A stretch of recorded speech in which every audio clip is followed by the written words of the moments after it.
crossing. And while we do that, I believe that Jamie Patterson has found something that looks a little grim. Oh, I forgot, sorry. I had two hats on.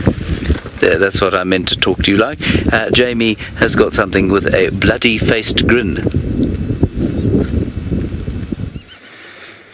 A very bloody face indeed, and I was wondering about why the hyenas were so full and they were dashing backwards and forwards away from the water. This particular hyena is not just covered in the blood, oh, there's a jackal as well, not just covered in the blood from the particular kill that I'm going to show you in a moment, but is in fact, I think, being beaten up by the rest of the clan. So we're in the clan lands, and lo and behold, what should we find but 3 different carnivores, all in one particular sighting, and the reason that they're here is relatively obvious. Here is a dead hippopotamus in the middle of the clan lands with a young male lion. I suspect one of the young boys that we've seen around here pretty regularly, actually. As to who is responsible for this dead hippopotamus, well, that is anybody's guess. There's probably about 20 or so hyenas, maybe even more, wandering about here. There's a male lion. In theory, if it's the male lion that I think it is, there should be 2 male lions around here. And of course, an assortment of jackal that have been having a marvelous time. It's amazing. This is fresh as well. There's some jackal skirting around the edges. They were so close to the lion earlier, picking up the scraps of the hippopotamus. And there's our lion jealously guarding his prize. I don't know if he killed it or not. I would say he didn't do it on his own, that's for certain. It might even have been killed by another hippopotamus in a fight.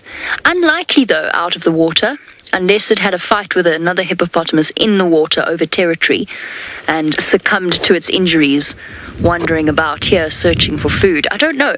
It's a mystery and we'll probably never know the answer to it, but it's certainly a boon for all of the animals. Jackals, hyenas, and lions included. A hippopotamus meal is one that is going to last them for a considerable period of time. What are you doing, Jackal? Are you dancing because you're so happy?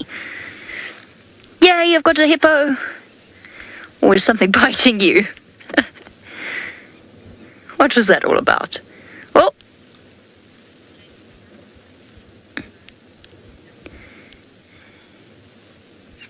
You're a bit confused there. What Rebecca, I agree completely. I just want to see what this jackal's doing quickly. What are you doing, weirdo? I know what it's doing.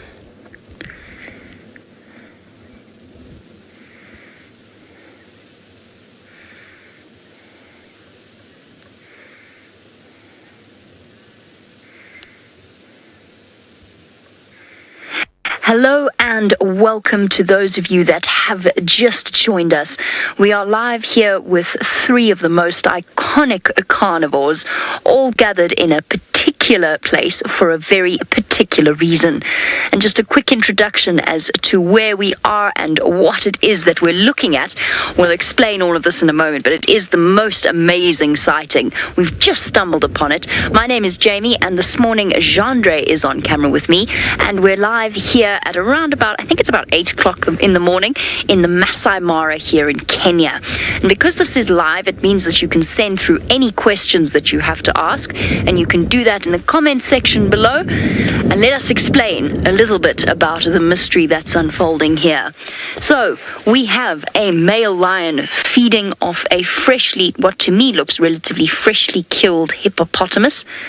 If my suspicions are correct, we've got 2 male lions somewhere here, but of course the hippopotamus has brought forth an assortment of both scavengers and hunters alike in the form of the black-backed jackal and then many spotted hyenas that have all gathered on the outskirts. Now, judging from those full bellies, these hyena have already had a chance to snack on the hippopotamus. I don't know, because of course we've just arrived here. I have absolutely no idea if they are responsible for killing the hippo, or if it was the work of the male lion, or if perhaps the hippo died of natural causes. and the various carnivores of this region are just taking full advantage of it. What I can tell you, though, is that these hyenas have now been relegated to the outskirts of this kill. They're not quite as fast and sneaky as the jackals, and they are very, very patient. And what they're going to do is they're going to hide out here, rest in the shade, and wait for the opportunity to go and grab a little bit of meat while the male lion is not looking. Now, because there are about 20 hyenas here, if this were just one lioness, there is a very good chance that they would have attempted to bully her and chase her away. Oh, see? Skirmish between hyenas. One of them's been badly beaten up, I noticed. I can't see it anymore. But there is one of them with a couple of scratches and scars on its face. There we go. That hyena has fallen foul of the hierarchy system that dominates the clans of hyenas out here. Very, very painful looking bites. And that we can almost guarantee was inflicted by other hyenas. That's the way that they fight with each other. They go for the ears, they go for the face, and they go for the tails and the feet. And you can see it in the body language of the hyenas. Oh, that actually, Ellen, thank you for sending that through, because that brings me back to what I was talking about earlier. So Ellen's wondering about whether or not these hyenas could run the lion off this kill. Potentially, yes.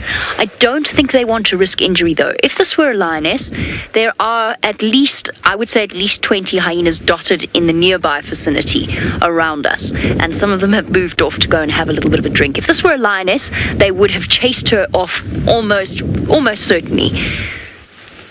10 hyenas to every one lioness, between 5 and 10, depending on how angry and hungry the lioness is feeling. But a male lion is an entirely different kettle of fish. And a male lion, especially a young male lion, is far more likely to actually pursue a chase and kill a hyena. I've seen a lion kill 8 hyena in one go before. So it does happen. Male lions just tend to be slightly angrier. Now, what I think we should do, because of course we've got this rather gory view of the hippopotamus and not much of this lion's face, and I would really like to see if it is the male that I'm thinking that it is. So what I'm going to do is I'm just going to drive around and have a quick look, and let's see if we can figure out who he is. So over the course of the months that we've spent here, I've spent a lot of time here. I have got to know 2 young males that spend a bit of time in this area, and I'm hoping that this is one of them, because I haven't seen them in weeks. While we go a little bit closer, we'll stop for 1 second just to have a look at the jackal that is waiting patiently, because Anna Marie is wondering about it. Oh, hello, boy. You're sticking your head up over the rather gory hippopotamus. That's both disgusting and quite lovely at the same time. He's got a collar on. He's a researched lion. That's interesting. That we definitely need to find out more about. Now, Anna Marie, sorry, just to get back to the lion and the jackal, which sounds very much like a Just So story or an Aesop fable. Anna Marie, yes, the lion would chase the jackal if the jackal were to get too close. The lion is very full and very lazy right now. He's feeling particularly bloated. You can imagine he's been gorging himself on hippopotamus all night. So the jackals are quick, they're brave, and they know just how fast their reflexes are. So what you'll find is that they will, and they do, sneak right up next to the lion, and they'll feed from the opposite side of the carcass. But if they overstep that boundary, then yes, the lions will chase them. And a couple of occasions I've seen, particularly lioness, chase after the jackal and try and catch them. Even when the jackal are not even trying to scavenge, even when they're just minding their own business. There's a little bit of enmity because the jackal are fast, they're agile, and what they'll do is they'll stand next to a lion pride and they'll bark for hours, tirelessly, bark their alarm call, especially if the lions are near their den site, which of course in turn doesn't really please the lions because it means that everything in the vicinity knows that they're there. But for the most part, I think that our lion is a little bit too fat and happy. He's had a really, really great opportunity handed to him. Do I think that this male killed this hippopotamus by himself? No. It's possible, but it's unlikely.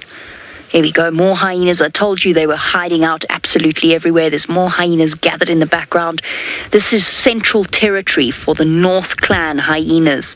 We've nicknamed it the Clan Lands because their den sites are scattered all around this area. And there are definitely more hyena here than there are lions. Let's go round and let's carry on with our original goal, which was to go and have a look at his face. Now, I said he's got a collar on. Obviously, there are lots and lots of people out here that do invaluable research into the different creatures that we see, whether it's lions, cheetah, hyenas, whatever it happens to be. With the hyenas, it's usually the matriarch of the clan, the head of the clan, that is collared. But something like a young male would be collared for a very, very interesting reason. Oh, there we go. We have a question from Taylor about whether or not we collar hyenas. Yes, the matriarch is collared. I apologize if I've got your name wrong, Rebecca. Sorry, can you give it to me again? Kayla, not Taylor. Apologies. Kayla. Yes, we do collar hyenas. Well, we don't personally, but hyenas are collared. Okay, now this might give us a better idea as to exactly what's happened. Now, this young male could have been collared for a very important purpose. Because young males disperse away from their prides, it is a way of keeping track of their movements and just how far they move from their natal range and, of course, where they move during the migration, because to a certain extent, lions will follow the wildebeest and the zebra herds. In this case, obviously, we're in the Mara Triangle, just to give you a better idea of where exactly we are. In this case, there are no wildebeest around anymore. I've never seen this male before, unless he's had a collar put on him recently. I will find out. We are in contact with the various research organizations, so we will find out from the Mara Lion Project. That data provides us with invaluable information because it can be used in the future for the conservation of the species. It's really important to know exactly where male lions roam and where they go, because they're the ones that are most likely to come into conflict with human beings.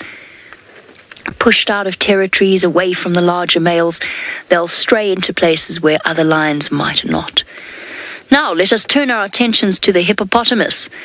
Unfortunately, looking rather grim, it's a bit difficult to determine exactly what happened here. I mean, he's got some fresh cuts on his back.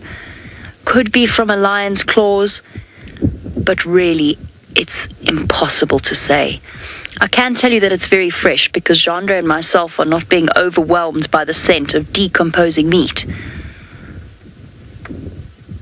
Give it a day, and it's going to be really rather pungent here, which of course brings us beautifully to Michael's question, which is how long will it take them to eat it?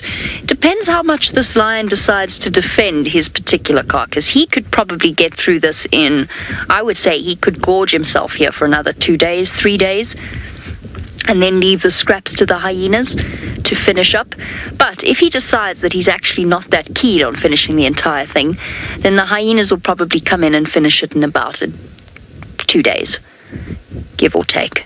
That's usually how long they take to eat an entire hippo. Remember, there's about 100 hyenas in this clan. Ah, of course, because I came this side, he's decided to go and feed on the other side, naturally. Cindy, how long will he stay next to the hippo for? It's quite difficult to predict. He could stay and jealously guard it, as I said, for another 3 days. He could actually decide it's not worth his while. At some point, he's going to need to drink. Should we go around again? Back around we go. Might as well watch him feeding on his prize.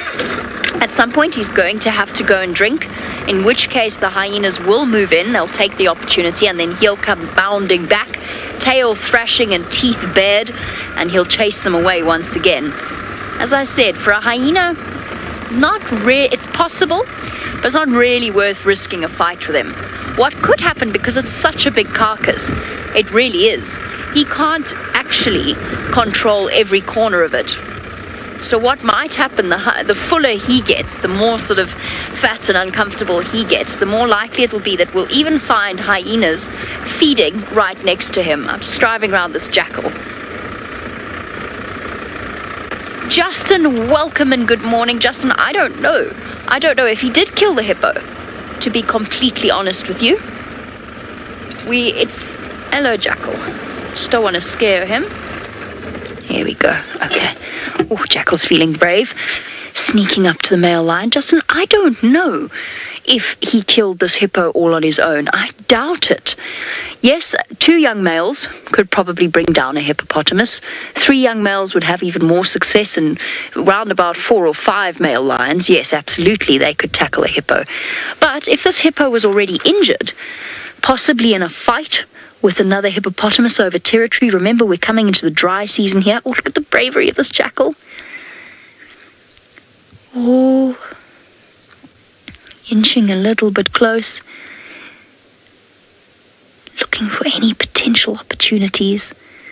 They're going to sidle around off to the right. No, not worth it. Not worth the risk. That lion's just too well positioned.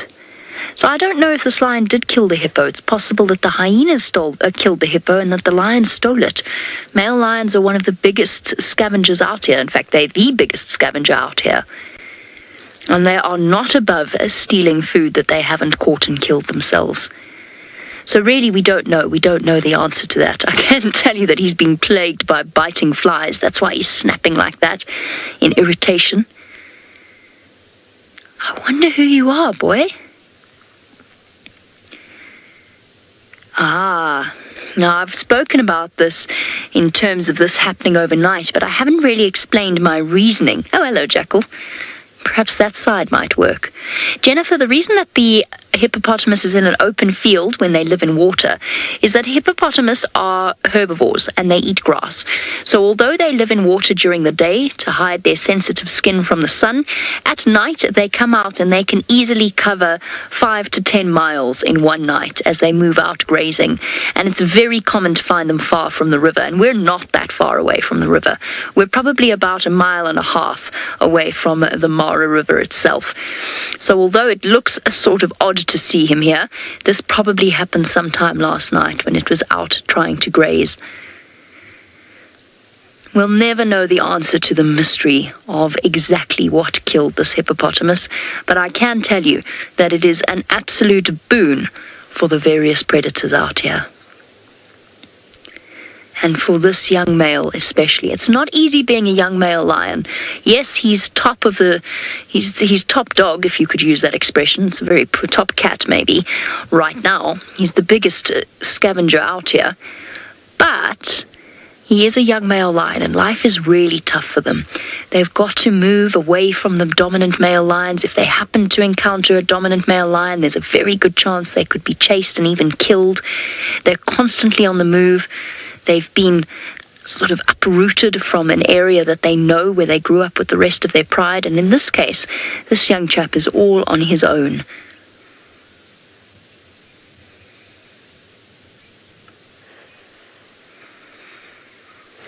Susan, that's a really good question. I was wondering the same thing myself. You want to know where the vultures are? Sometimes it takes them a while to find something, and sometimes they decide it's just not worth their while if they can see that they're not going to have a chance to feed yet. Perhaps there is another large carcass somewhere else. I don't see any vultures. Do you see any vultures, Chandra? No, Chandra's found one. How did you even do that? Amazing. There we go. So there's a couple of vultures soaring around. They know that they're not going to have the opportunity to feed. I would guess and say that in the next 6 hours, there's not that many trees for them to land in, but the nearest trees will be covered in vultures. A large carcass like this. Bear in mind, it's first thing in the morning here, and vultures actually need the day to heat up before they can start to do what this one is doing, which is, or these two are doing, which is thermaling. So vultures are very big, very bulky birds. They're amazing flyers once there are hot air currents rising off the ground. That obviously doesn't happen first thing in the morning, but once the sun's been out for a few hours, then they can take to the skies. So it might just be that these vultures, because this kill happened last night, these vultures are still in the process of discovering it. And it's very common to find a fresh kill first thing in the morning and come back in the afternoon to see hundreds of vultures. Again, I'm not 100% sure who got to this hippopotamus first, but it doesn't actually matter because it's the answer to Megan's question. Megan, the eyes are one of the easiest and the softest parts of the kill, and they're usually one of the first things to go in almost every circumstance. Often the skin is very, very tough, and the predator might be tired from killing the animal, so you'll find that they'll go for the easy parts first before opening it up. In this case, I think it was probably from the smaller scavengers, either a jackal or potentially something like a tawny eagle, one of the smaller scavenging birds that usually find these sorts of kills first. Could also have been a hyena. If these hyenas killed it, and that's a big if, they killed it, then the higher ranking ones would probably have been gathered where this lion is now, eating the best parts of the hippo first, and the lower ranking hyenas, who are not big enough to fight for their place at the kill, they would have gone around the other side and they would have started chewing on the ears and the eyes. But it's very common to see a carcass the eyes have been removed as one of the first things. Well, this has been quite an extraordinary experience out here in the Masai Mara. It just goes to show the unexpected can be around every corner out here in the wilderness of Africa. We're going to be saying goodbye to many of you for now. We'll catch up with you shortly if the action changes here in the Mara.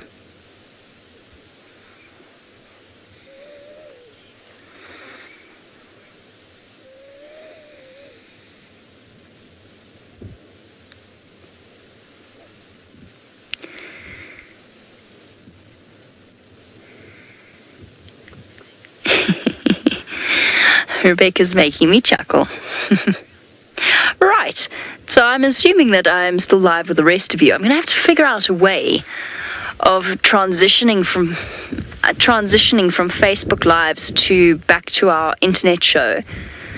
Because I don't want everybody who's watching the internet show who's a new viewer to then go, oh, she said goodbye. Okay, well, it must be over now. I don't quite know whether to say bye-bye to those on Facebook, or I have to figure that one out.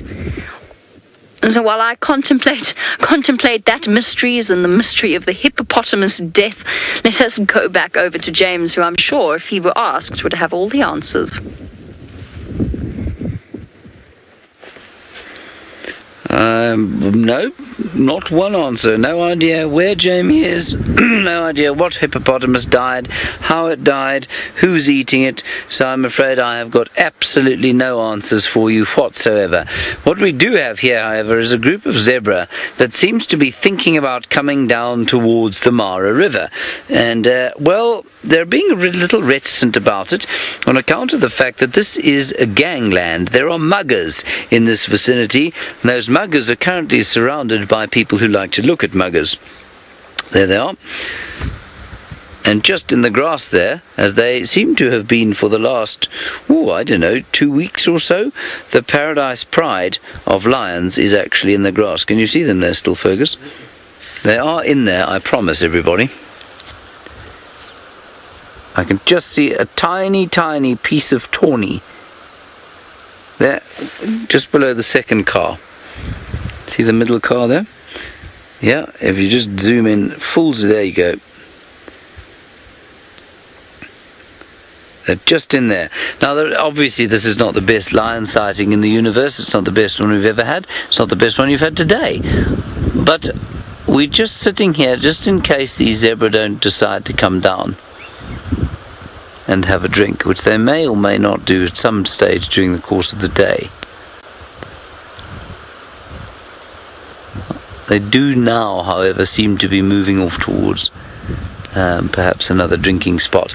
So although I don't know that they'll necessarily try and cross the river today, they may well try and pop down and have a drink, at which point the lions will strike. There are also some Thompson's gazelles just behind. Albert, you're wondering what the top speed of a lion is. Now, it's quite difficult to measure. I have read estimates of up to 80 kilometers per hour, which is exactly 50 miles per hour. I think you'll probably find it slightly slower than that. It's probably closer to 70 kilometers an hour or so, maybe 75, which will be, let's say, between 45 and 50 miles an hour. Absolute top speed. It's obviously quite difficult, however, to measure what it is.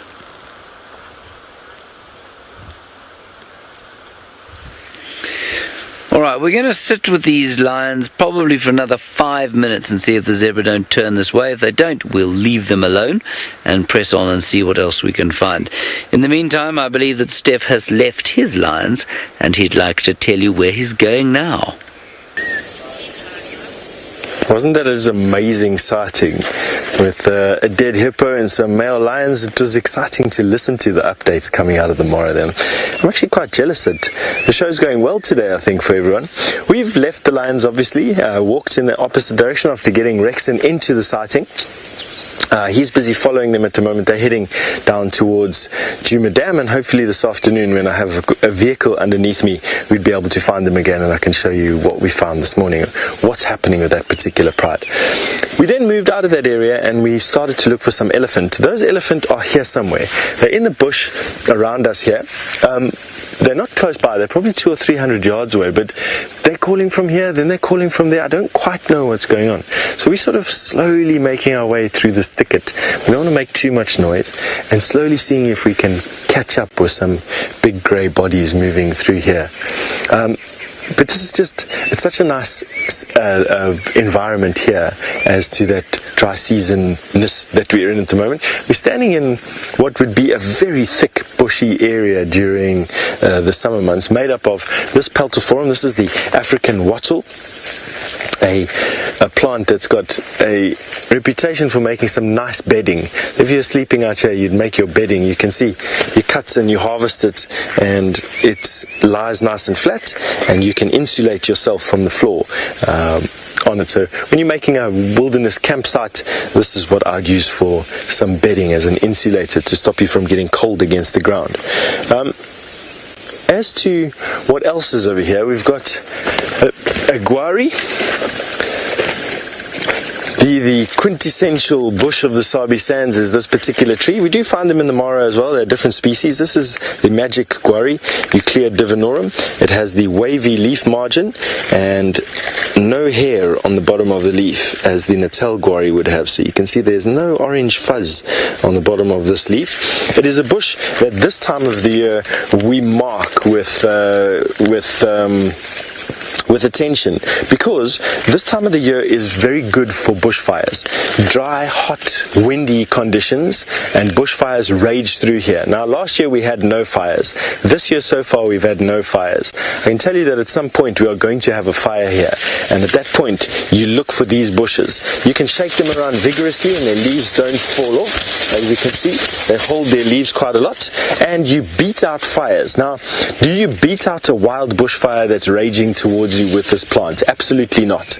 What you do is you put in a backburn. So for instance, if a fire was coming at us from, a wild bushfire was coming at us from this direction and burning towards this area, you'd find a road or a game path and you'd actually set fire on to burn. So for instance, if a wild bushfire was heading towards you like this, you would pick a road, and if the fire is burning towards you, pick a road and you'd start a fire here to there, and this fire would burn in this direction towards your wildfire, and basically you'd use up all the combustible material, creating a fire break, and the fire then burns itself out against this fire. Now, what happens is, obviously, it's difficult in this environment where you can't see the bush to get an eagle eye view of where these fires are moving. You get tons of flame going this way, wind carrying flames and up and over your fire breaks, and it becomes an absolute nightmare to try and control fires out here. And quite often, just in the course of a single week, we will lose 60-70% of the Sabi sands. Now, Tammy, you wanted to know what quarantine is, and is it a bush here at Djuma? Tammy, let me show you quarantine, because from here we probably could see it. So if VM focuses through the leaves here, you'll notice an open plain dotted with some trees just through the screen there in the distance. Those are called quarantine clearings. Now, they're called quarantine clearings because they were fenced, and they were fenced because animals were reintroduced into the Sabi sands. There's been a couple of reintroductions. The ones that I know of are the most notable are Nyala, which were reintroduced into the Sabi sands here. There were a few odd bulls and females on the Sabi River, but Nyala were reintroduced into the Sabi sands from here. Wildebeest have been reintroduced into the Sabi sands from those clearings, and ostrich were reintroduced into the Sabi sands as well. The reason why they went extinct is difficult to determine, but with regards to wildebeest, it was the rinderpest in the 1970s had an absolutely catastrophic effect on wildebeest populations, and the Sabi sand, being a conservation body, wanted to reintroduce animals that traditionally or historically occurred over here. So a quarantine is an area, an exclusive area, fenced usually, and it has two portions to it. It has a small portion inside a larger portion. Animals will be brought in from other areas and offloaded into the small area. In this area, they will be artificially fed. In other words, they wouldn't live off the grass. They'd be fed a diet, a formulated diet, and they'd acclimatize. After a certain period of time, this fence would be taken down, and these animals will then have the use of, in this particular case, quarantine clearings, and they would then get used to the plant material here. Equally, these areas are usually attractive to predators like lion and hyena, but with a fence, the animals can get used to lions mounting attacks, but without being successful, and they can start to, especially animals that didn't have lions around them, they can start to generate a type of fear or regard. Their genes come into play, and they get a little bit more wary of the predators. And then after a certain period of time, these fences are dropped and the animals are free to roam. And the hope is that using this quarantined area, which isolates any sickness, disease, and we can treat it or get rid of it, B, allows animals to acclimatize and get used to the vegetation and the predators in the area. And so by the time the fence is dropped, these animals are acclimatized. And so that's how you reintroduce animals into an environment like this. That happened on quarantine clearings, and that's why that area is called quarantine. And so, Tammy, I hope that answers your question. And as to where quarantine gets its name from, and it features high in our storylines because the walk in the mornings goes on to quarantine clearings. Our camp is on the edge of quarantine clearings, and so you'll hear us speak of quarantine clearings often throughout the year. All right, why don't we use this time to send you over to Jamie, who's still with those lions and jackal and hyena and all that story that I can't wait to get back to camp to go and see footage of. Oh my! Look at their little ears poking up over the top of the hippopotamus carcass. It's adorable. Not a sentence you often use. Look at that little head. Oh, you're so brave. You're being so brave. Go around the other side, quickly. Quickly, I'll come this side. This way. He's distracted. He's full and sleepy. And by the way, has an identity. Many thanks to Miss McCurdy, who's let me know that he's one of the Chelly boys from the Chelly Pride. And she apparently has seen him around here before, close to Serena and Hippo pools. And John says he's seen him as well. And apparently there's two of them, as well as the two young boys that I see regularly in this area. So I'm not quite sure where the second male is. Come on, Jackal. You can do it. I suppose you don't stay alive as a jackal unless you are very cautious in your approach. By the way, I worked out why it was doing the little dance. It was rubbing in a scent. Probably the scent of hyena anal paste would be my guess. Possibly blood, though, as well. Anna Marie, I'm not 100% sure exactly what the survival rate of jackal pups is. I'm guessing somewhere around 50%. You'll find that's... Okay there, Chandra. Quite all right. Okay. Are we done? Okay.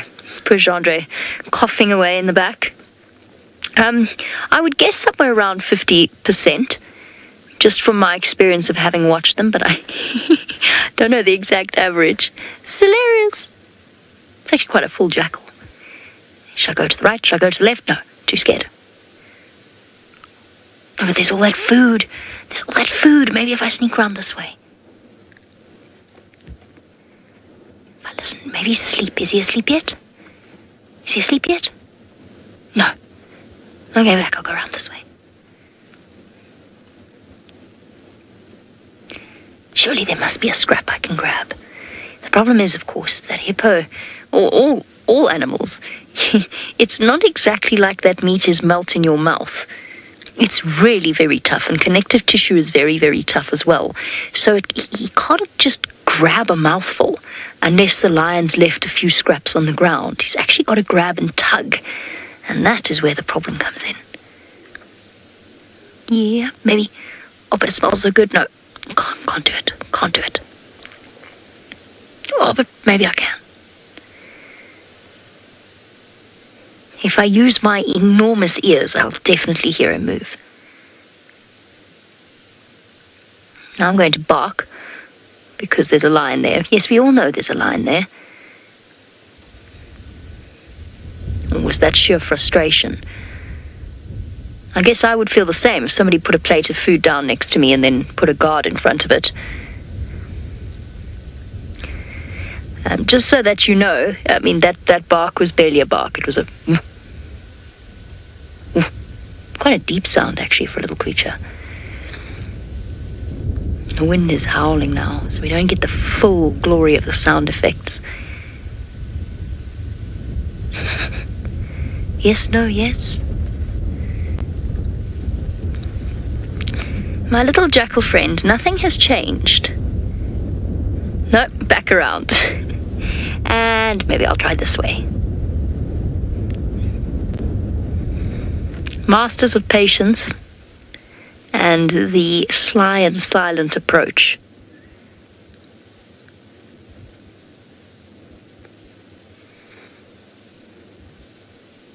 Is he asleep yet? Oh, so close, so tantalizingly close.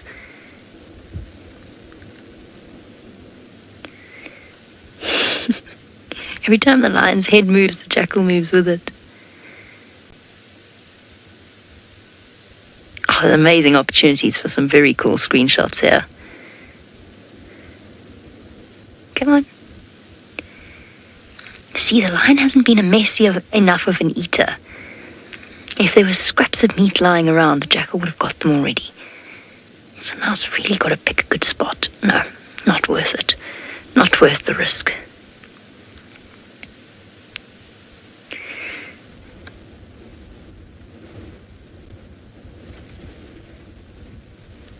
Imagine being presented with a huge Sunday lunch spread and not being allowed to eat it.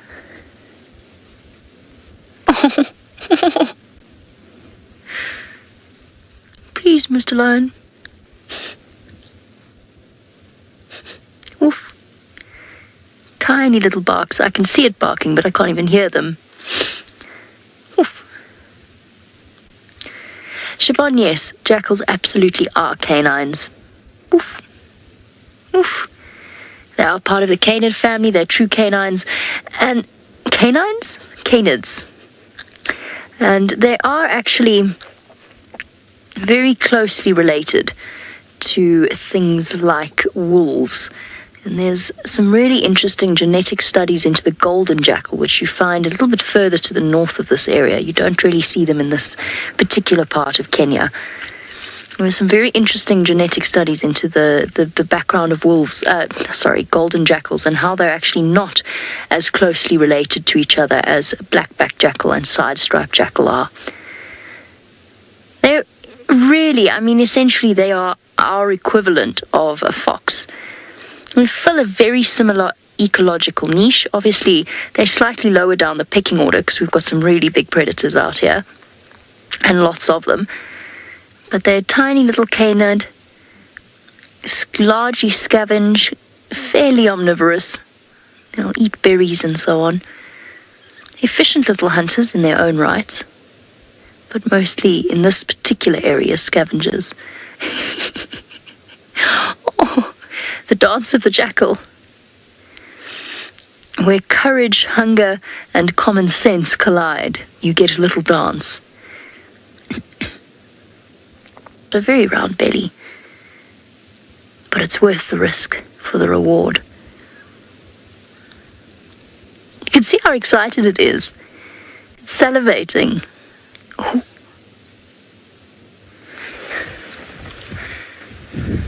Lion's not even vaguely interested. He's not even looking. But you can guarantee that he can hear the jackal approaching, and the jackal knows that.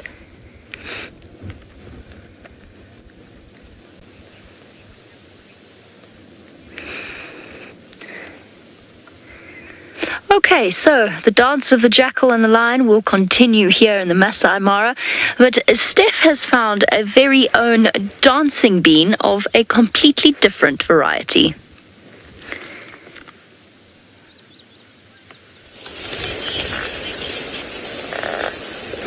Isn't that sighting amazing with Jamie? It seems like there's so much anticipation going on there. Will that jackal get a morsel? Won't he get a morsel? Will he get a morsel? In the meantime, though, and as dangerous as any male lion lying next to a hippo can possibly be, we've found a stand of lucky bean creepers, or the seeds at least of a lucky bean creeper. This is now the end of the year. This is the time when the seed pods burst open. Here we've got a seed pod here. And just one of these seeds, cracked open in your teeth, not even chewed, just cracked open and swallowed, will kill a 70 kilogram man. That is how poisonous this particular plant is. It is deadly to human beings, and easily one of the deadliest plants, if not the deadliest plant that I know of. Most other plants have a variety of different toxins that they have in them, and ingested in any noticeable quantities will have an effect. Particular funguses are quite bad like that. Funguses can be deadly, but even a very poisonous fungus, you'll have to eat more than this to kill you. This, in its quantities, is, in my opinion, the most deadly thing that occurs right here. Followed next by, if you look at toxicity, and not plants, because I don't know any more plants that are more toxic than this, would be the vine snake or the boomslang. Both of them are much, much more toxic than a black mamba, and then black mamba and snouted cobra, and then some of your big parabuthus scorpions out here as well. So you get a big, it's called the black hairy, thick-tailed scorpion out here. They're also quite dangerous, but this tops them all. Of course, if an elephant stood on your head, it's just as deadly as eating one of these things, and so it's all relative, I suppose, to what you put yourself in or what you place yourself in. But it's nice to know. We'll come back here in summer and have a look at these plants that are growing. So lucky bean creeper, they're called lucky bean creepers because the guys collect them out here, and they make quite attractive jewelry, and you put them on necklaces and on beads and things. So as long as you don't chew it open and swallow it, it's fine. But yeah, aposematic coloring, black and red, tells you that this thing is angry to eat. Right, we haven't gotten any closer to quarantine clearings, or in actual fact these elephants. We've been sitting around in this area just basically wanting to figure out where these elephants are. But to answer Anami's question from a little bit earlier about how did the magic guarri get its name, let's just walk to a magic guarri while I'm busy telling this to you. So Anamarie, you wanted to know how does a magic guarri get its name? Quite easily from its scientific name, which is Euclea divinorum. The divinorum part comes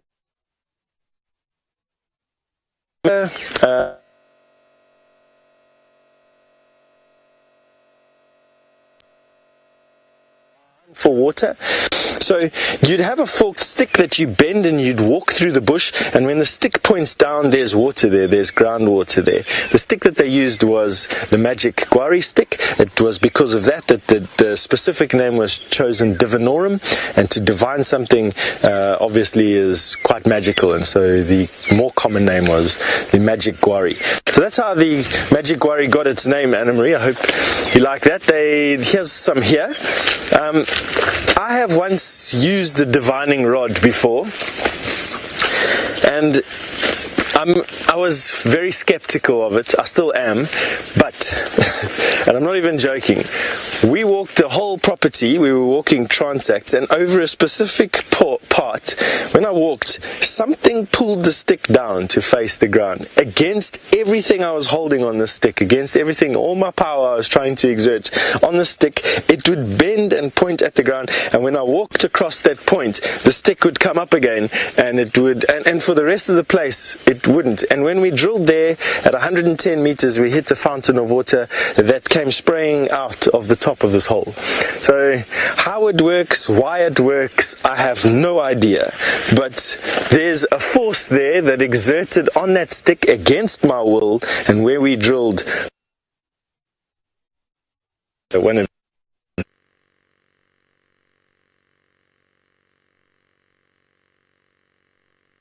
magic. That's what I can put it down to. You know, when you can't explain something, like seeing a magic trick on television or, you know, in real life. It just is what it is. Been a very nice from those lions. Around this time of year, you don't have sticks and grass grabbing at your legs. You don't have to walk and duck underneath all the vegetation. It's nice and open. No pepper. And no pepper ticks, exactly. So VM hit on the most important thing of this: no flies or very little flies, and importantly, no pepper ticks. We've got no ticks, so nothing. Legs are remarkably free of bleeding, gaping sores, and well, it's not going to last very long. Next couple of weeks it will change. All right, we're going to be sending you over to Scott, who's managed to find himself some wildebeest.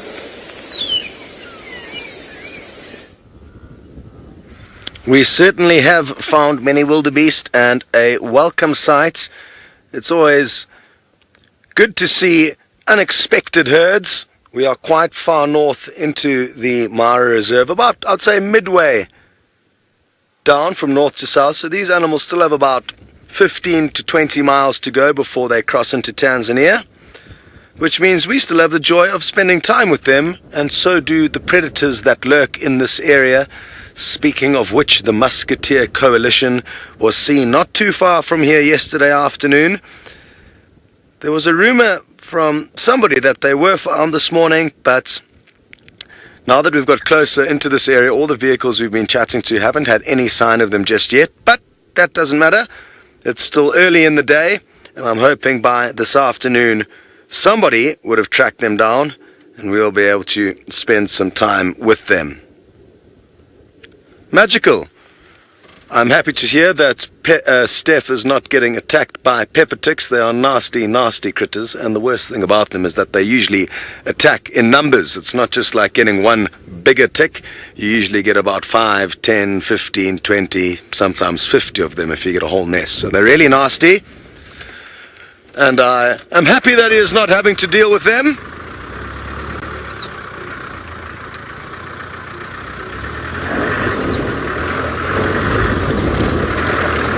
Alright, well, it sounds like you guys have been having an interesting morning. Sadly, Craig and I have been covering quite a lot of ground, so haven't been able to contribute too much.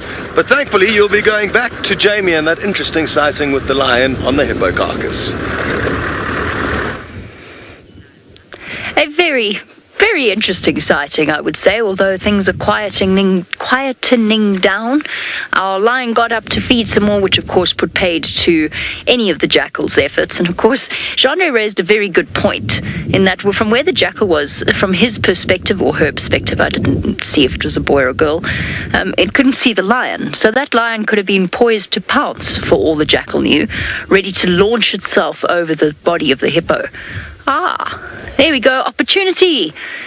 Male lion's going to go and lie in the shade. There you go, little jackal. Yes, check quickly that there's no other lions. There we go. And patience pays off for our little scavenger. Happiness abounds. And it can tuck right in. Oh, just check carefully, quickly. Now, very soon the hyenas, I think, are going to think about taking the opportunity to sneak around the back of the lion, but for now the jackal can take full. Oh, cute. Bounce, check, eat. Bounce, check, eat. Check. check quickly. And eat. Check and eat. Cece, I don't know. It's a fully grown jackal. I don't know exactly how old it is. I couldn't possibly say. I'll tell you that it's over a year old. And that's about as accurate as... Oh, something moved. Something moved. And the wind is blowing, so I can't hear. Is it safe? Is it safe? You need a buddy. You need a buddy system. Somebody can keep an eye on the lion. Speaking of lions, hyenas, and creatures with large and somewhat powerful jaws. Guys, apparently there are some people that are very concerned that this hippopotamus was killed by human beings and hacked open with a chainsaw. Hyenas have bone-crushing jaws, and actually lions can break through rib cages as well, especially a male lion. So especially the thin, relatively fragile ribs, they would have been pulled open and broken away, probably by hyenas, maybe by the male lion. Is it possible that this hippo was killed by people? No. Not in the middle of the triangle, not the distance from the Mara River. We're right in the center of one of the safest parts, I would say, in any reserve in Kenya. You know me. I don't pull any punches. If I thought that was a possibility, I would have said so.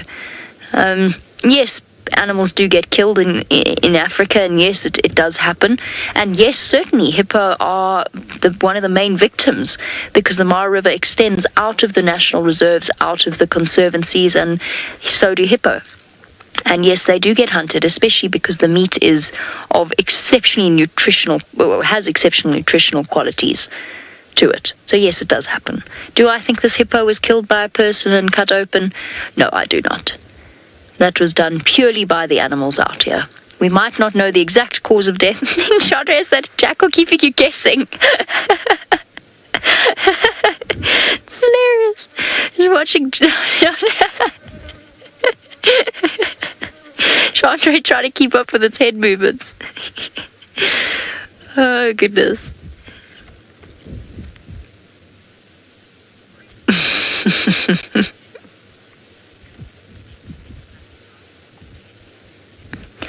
Glick, yes, you could probably habituate, rather, I don't want to use the word domesticate a jackal in the same way that dogs have been. Dogs, bear in mind, have been domesticated over tens of thousands of years. They really are, we have changed their patterns of behaviors so that they are completely dependent upon us as, well, not completely, but they are largely dependent upon us as human beings, and we've changed their biology such that they consider themselves to be members of our pack. They're social creatures and they love us. Science has proved, thank goodness for all of us dog owners, we already knew this, science has proved that dogs love us. A jackal, one generation of jackal that's been hand-raised, it applies to any wild animal out here. Wild animals should not be kept as pets. They really, really shouldn't. We have got dogs and cats and horses and chickens and goats and sheep and whatever else we want to keep us company. A wild animal should never be kept as a pet, whether it's a jackal or a lion. And what you find, remember, jackal are monogamous. I mean, obviously, a lion's slightly simpler to see why that might be, but jackal are monogamous, and they form a very close bond to their mate, and they have very close family bonds. So now you've got a situation where you've bonded to your jackal. It probably views you, not necessarily as its mate, but it certainly views you in that social context, and it becomes very possessive. And it starts to, if it's a male or if it's a female, it comes into estrus, it's going to start getting angry towards other women. If it's a male, it will start getting territorial around other men. It will start scent marking their pants, or their trousers, I think is probably better way of describing it. Your couches, your curtains, they become dangerous, they bite, they nip, and they end up being a problem. Wild animals should not be pets. It's something that people have learned time and time and time again, and it's really not fair on them. I'm not lecturing you. I'm saying it is possible, and yes, it would probably form a bond with you, but it's a very bad idea. Oh, hold on. Uh-oh. Jackal's far too smart to get caught napping. Far too quick.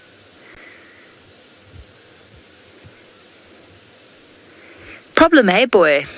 You don't want anyone near your hippopotamus, but it's hot, and you're full, and you don't actually want to eat anymore. You want to go and lie in the shade, but if you go and lie in the shade, and that hippo carcass is just that little bit too heavy for you to drag, isn't it?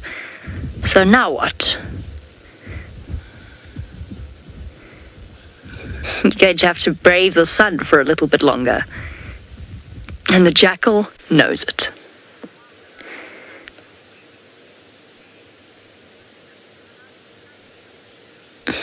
Ah, the frustrations of life if you're a male lion with a big hippopotamus to defend. While he decides whether or not he's going to sleep here or in the shade, let's go and find out how James's morning is treating him. My morning is treating me very pleasantly. I am enjoying myself, but I have not found a great deal of action per se. We've seen quite a few Thompson's gazelles, which I think is quite interesting. Maybe they're coming back to the area, but I don't think so. I think they're all just the kind of residents of the plains here. And then there have been one or two birds, lots of giraffe. My plan for the rest of the drive this morning is to head around to where we left the sausage tree pride last night and see if they are perhaps around that area. There's been no sign of that cheetah at all, but it must be lurking in here somewhere. Anyway, that is the general plan for the morning.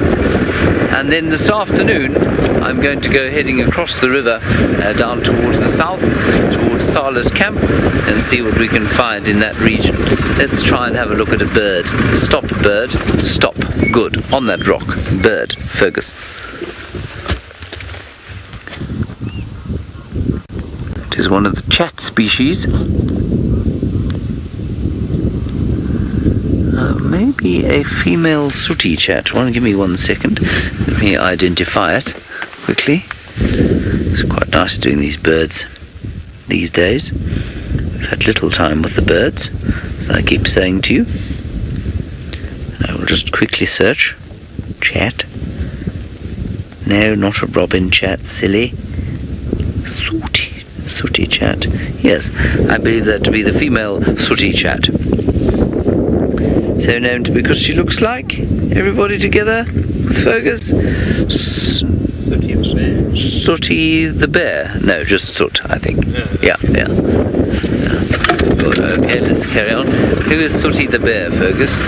Sooty the bear is a cartoon character. Oh, hang on. There's a pipit here. Can we look at this pipit, Rebecca? Oh no, we can't. We've already linked to Steph. There's a pipit over here. Oh, we can. We're going to look at the pipit. There we are. Very nice little pipit. Sitting, wagging its tail and breathing rather heavily in this wind. Which pipit it is, I'm not entirely sure. I think it's probably the African pipit. That's fairly safe to say, of course, because although if it isn't the African pipit, it is an African pipit, and so I can just pretend that I was correct. Marvellous. Okay, we're going to go across to Steph now. I don't know what he's doing, I don't know where he's going, but what I can tell you is that he's very much looking forward to Amanda's breakfast.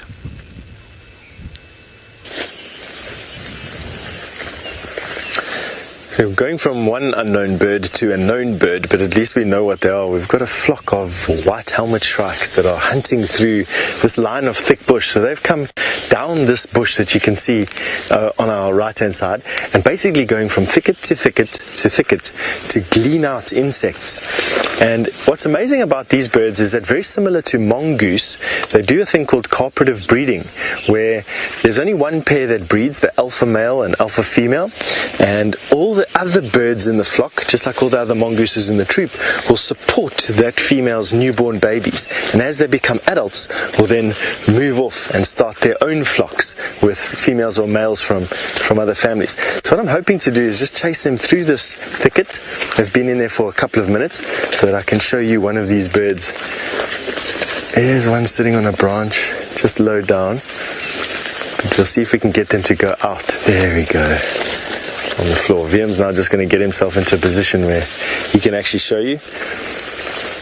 Really doesn't like filming birds, it's difficult. There they go, there we go. So out into the trees there, just to see what we've got. So a black and white bird with a grey helmet and a yellow eye, or wattle around the eye.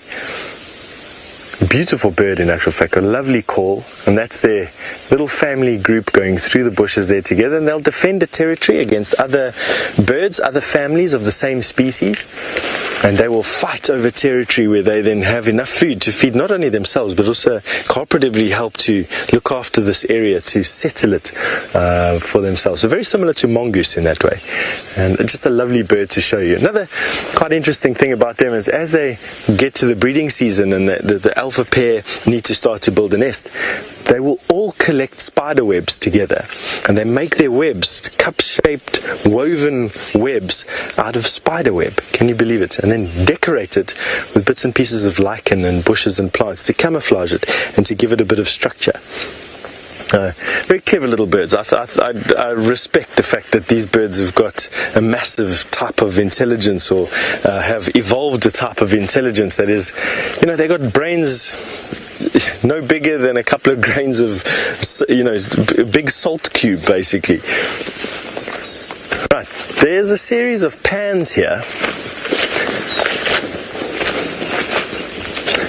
I want to see what's been going on. We had a little bit of rain here a couple of days ago, and I want to see if these pans, sometimes if they're deep enough, they can hold some water, and they become like lovely oasis mud wallows. But what we're going to do is get there, and if there's something interesting there, we'll call you back. In the meantime, Scott's got some big bird that he wants to show you all the way out of the Mara. Yes, the biggest bird on the planet, the ostrich. And not just one, but 13 of them. How cool is this? They're all ladies. It's a women's club. Interestingly, I'm fairly certain, the same flock before, but last time I looked at them, there was only 12. I've actually seen them on 2 occasions. So they've picked up another member to their club, which I'm very happy with. They can continue to add as many as they like, because it's just the most magical scene seeing so many of them together. I think. I'm sure a lot of you agree. So pretty. I've in fact got my camera out. So that's, if you hear any fidgeting, that's me getting my camera ready to take some pictures. Oh, very pretty.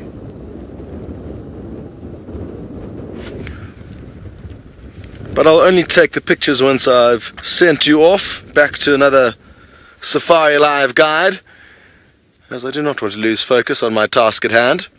Now, what I cannot wait for is when these animals start nesting. And I'm actually not sure when they are going to start nesting. Hopefully in the coming months, because wouldn't it be so cool to be able to monitor an ostrich nest? Interestingly, multiple females can lay in one nest, and the alpha female will be the one who does most of the incubating with the help of the male. And what she does is she keeps her eggs closest to the middle. And the B team female or the C team female, sometimes there can be as many as 2 or 3 females that will have their eggs in one clutch. Those ones will have their eggs on the outskirts of the nest. So not uncommon to have 20 to 30 eggs, and imagine seeing 20 to 30 cute little baby ostriches wobbling about. Marvelous. A few zebra and Thompson's gazelle in the foreground, and another magical Mara scene.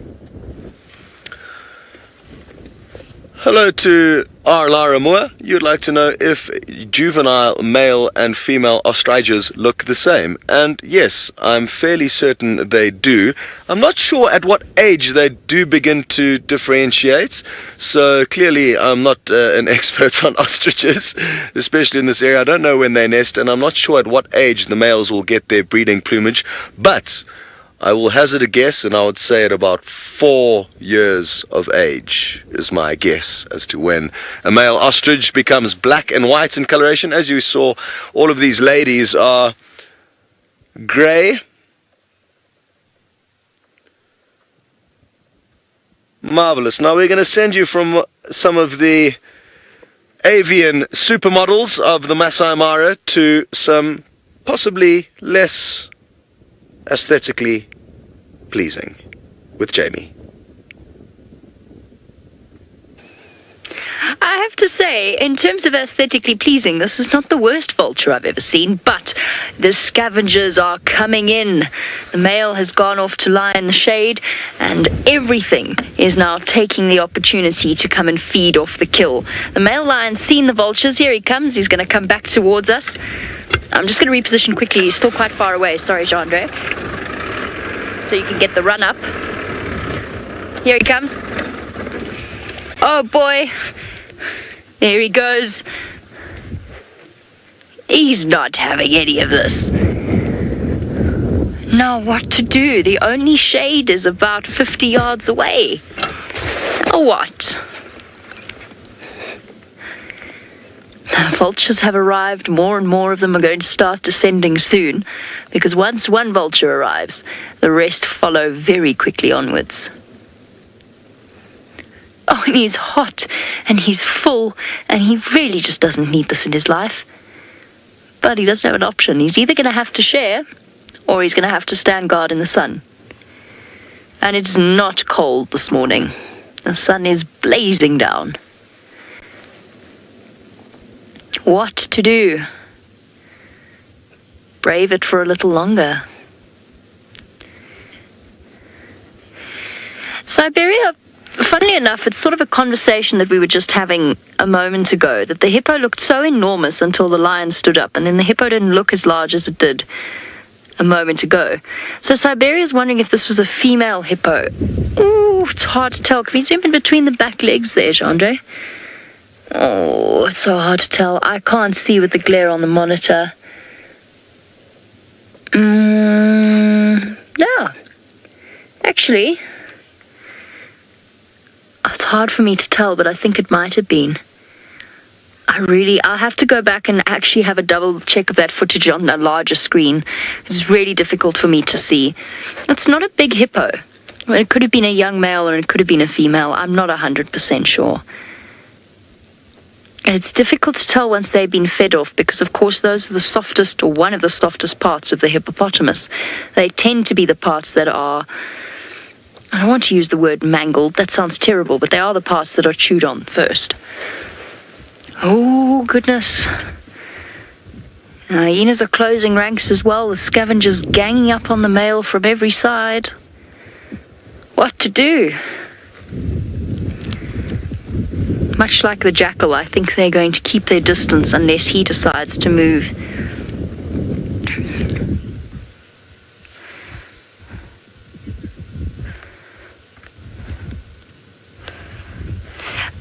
Jeffrey, hippos aren't really semi-carnivorous. Did I hear that right, Rebecca? Did you say hippos?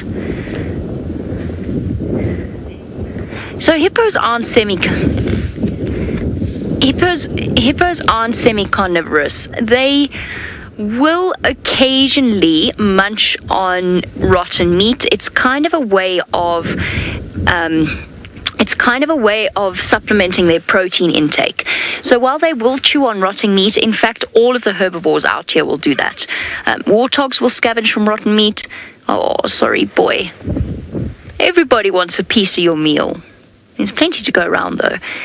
So will antelope. Some antelope will eat meat as well and scavenge off carcasses.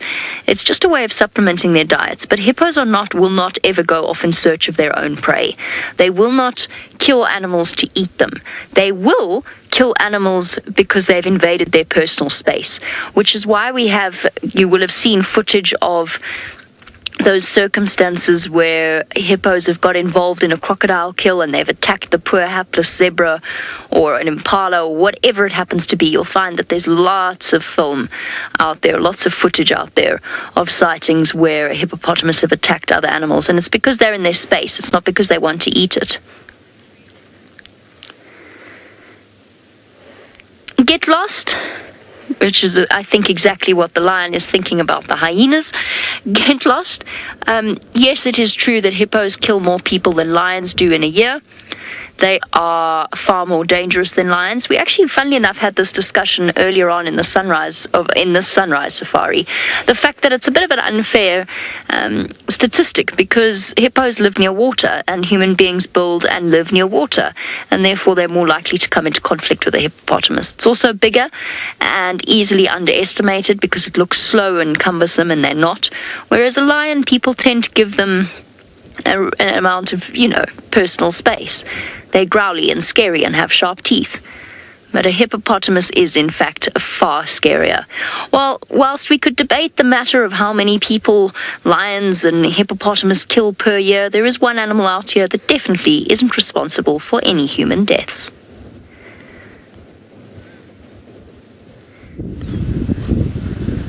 That is astonishing. No, I don't think it's responsible for any human beings. This is the ground hornbill, responsible only for itself, and if it had a flock, which it doesn't, surprisingly, it would be responsible for the youngsters within that flock. I don't know where the rest of its flock is, however, because to find them on their own like this as adults is very unusual. Now, I wonder if the rest of the flock hasn't been wiped out in some way. Should we just go a little bit forward around this bushel? There she is. I think it's a she. She's got that blue gap.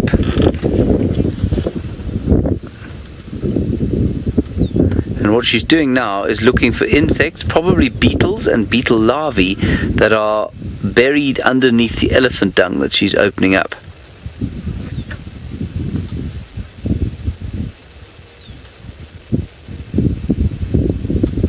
I wouldn't like to be a beetle larvae attacked by a beak like that. I wouldn't like to be a beetle larvae full stop, but especially not one that's attacked by a ground hornbill.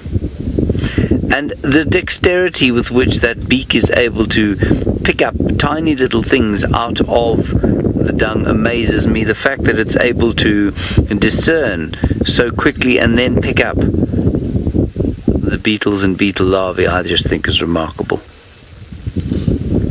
That is not an easy tool to have, I don't think, attached to the front of your face. I just want to check that I haven't told you a lie, because we shouldn't lie, I don't feel. Should we, Fergus?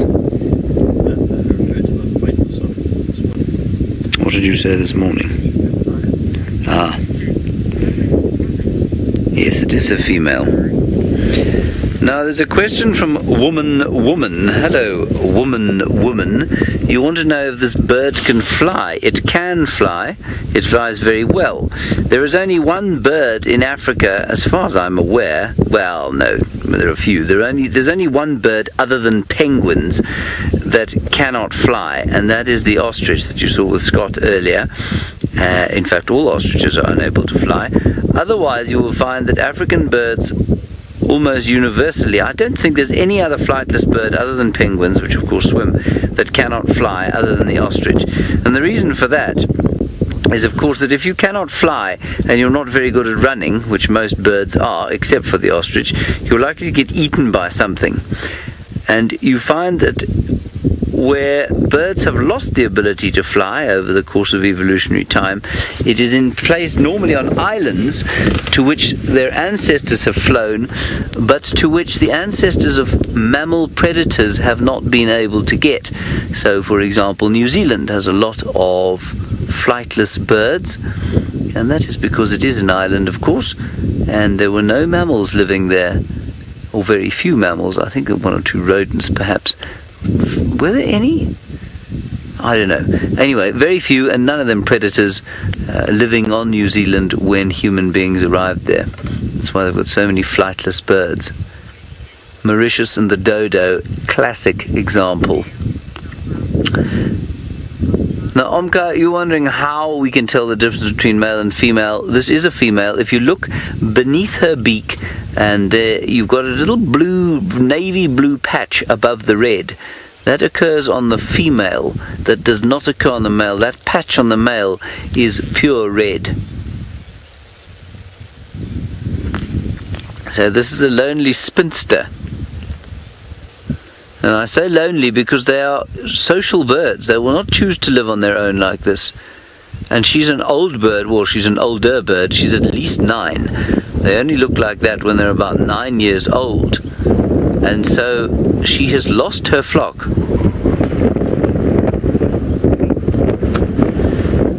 Alrighty, we're going to move on from this bunch, see if we can quickly get to the sausage pride before the end of the drive. In the meantime, I believe that Steph has got something very small that is sitting on a branch. What could it be?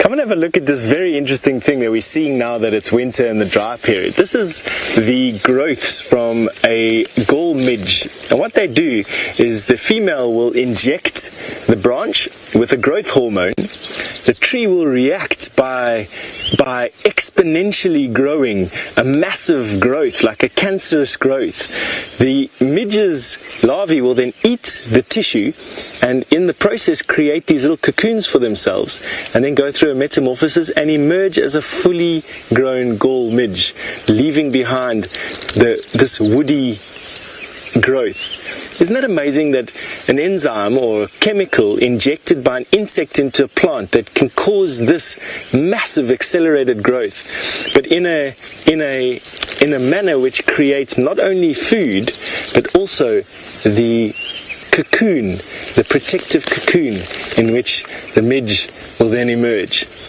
Just another reason why I find insects absolutely and totally absorbing.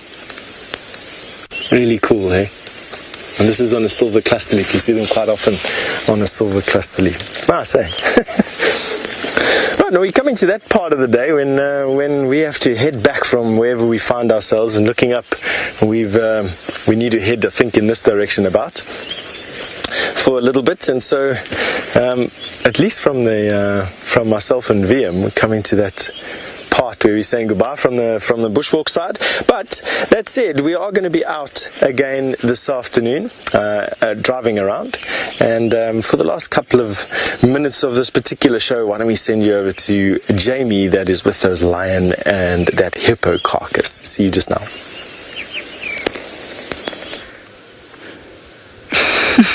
It's such a South African thing, see you just now. What Steph means is see you in a few hours. But that's a South Africanism. Just now can mean any time from in 5 minutes and a couple of hours' time, and possibly tomorrow or the next day. We will also be seeing you just now, but to tell you exactly how the situation has played out, the lion has been victorious, and the rest of the scavengers have wandered off, and he's in the shade, sort of.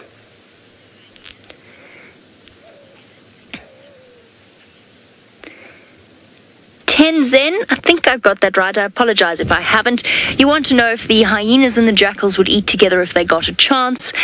Yes, potentially. So yes, they might feed off opposite ends of the carcass. It depends on how many hyenas come in to feed, and most likely they will be chased away by the hyenas. The jackals will be chased away by the hyenas. They'll go dashing off into the distance somewhere, and what they'll do is something very similar to what they've been doing with the lions, except that this lion has been quite a neat eater, but because the hyenas, when they come in, will start to scrap and fight over what they eat, you'll find that bits of meat go flying, and the jackal will have a much easier time of sneaking in and grabbing something and then disappearing off. And of course, as the decomposition process continues, it will get softer and easier to eat as well. What I think we'll do is we'll return here sometime early evening tonight, just when everything cools down a little bit and the animals are more likely to start to move about and to feed and so on. And that, I think, is what our afternoon plan will be. But you never know. Things have a way of changing at the drop of a hat out here. I certainly didn't expect to be sitting next to a dead hippopotamus all morning, but that's why we don't ever plan anything. And so that brings us to the end of the Sunrise Safari. We do a big thank you, of course, to Chandre for his wonderful camera work, as well as to Rebecca, our Djuma crew, and Rebecca, of course, being ably assisted by Faith in Final Control and Kirsty. The biggest thank you, as always, goes to all of you. We're so grateful to have you on the backs of our vehicle each morning, each evening, and for the exciting times in between. We'll catch you all for the Sunset Safari, and in the words of the great Stefan Winterboer, we will see you just now.